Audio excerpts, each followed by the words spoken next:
కోట్లాది హిందువులు మనసుల్లో చిరస్థాయిగా నిలిచిపోయిన రామాయణ గాథ పాకిస్తాన్ గడ్డపై ప్రదర్శించబడుతోంది.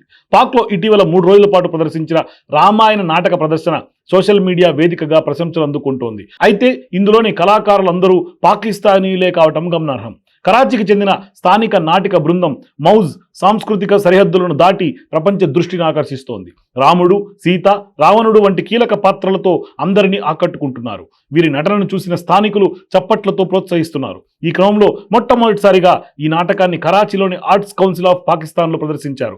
ఈ నాటిక బృందం రామాయణ సారాంశాన్ని గౌరవిస్తూనే స్థానిక సాంస్కృతిక సాంప్రదాయాలకు అనుగుణంగా కొన్ని సవరణలు కూడా చేసుకున్నారు. సంగీతం, దుస్తుల విషయంలో పాకిస్తానీ శైలిని అనుసరించింది. కానీ రామాయణ మూల కథను, దాని నీతి సందేశాలలో మార్పు లేకుండా ఉన్నట్లుగా వేదికపై ప్రదర్శించారు. నాటక దర్శకుడు ఒక ఇంటర్వ్యూలో మాట్లాడుతూ, రామాయణం ఒక సార్వత్రిక కథ అని, సరిహద్దులను దాటి అందరినీ ఆకర్షిస్తుంది. మేము ఈ కథను పాకిస్తానీ ప్రేక్షకులకు అందించడం ద్వారా సాంస్కృతిక వారధిగా దీనిని ఉపయోగించాలని భావించామని కూడా తెలిపారు.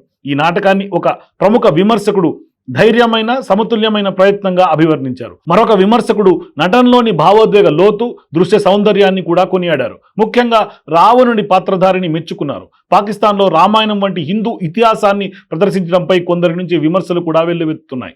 మేము ఎవరిని రెచ్చగొట్టాలని అనుకోలేదు. కథలు సరిహద్దులను దాటి మనుష్యులను ఒక్కటిగా చేస్తాయని నాటక నిర్మాతలు కూడా చెప్తున్నారు. ఈ నాటక విజయం తర్వాత ఈ బృందం లాహోర్, ఇస్లామాబాద్లో కూడా ప్రదర్శనలు ఇవ్వాలని యోచిస్తోంది. అంతేకాదు, వారు ఈ నాటకాన్ని అంతర్జాతీయ వేదికలపై, ముఖ్యంగా దక్షిణాసియా, మధ్య ప్రాచీన ప్రాంతాల్లో ప్రదర్శించాలని భావిస్తున్నారు. దీని ద్వారా పాకిస్తాన్ కళాత్మక సామర్థ్యాన్ని, సాంస్కృతిక వైవిధ్యాన్ని ప్రపంచానికి చాటాలని వారు లక్ష్యంగా పెట్టుకున్నారు.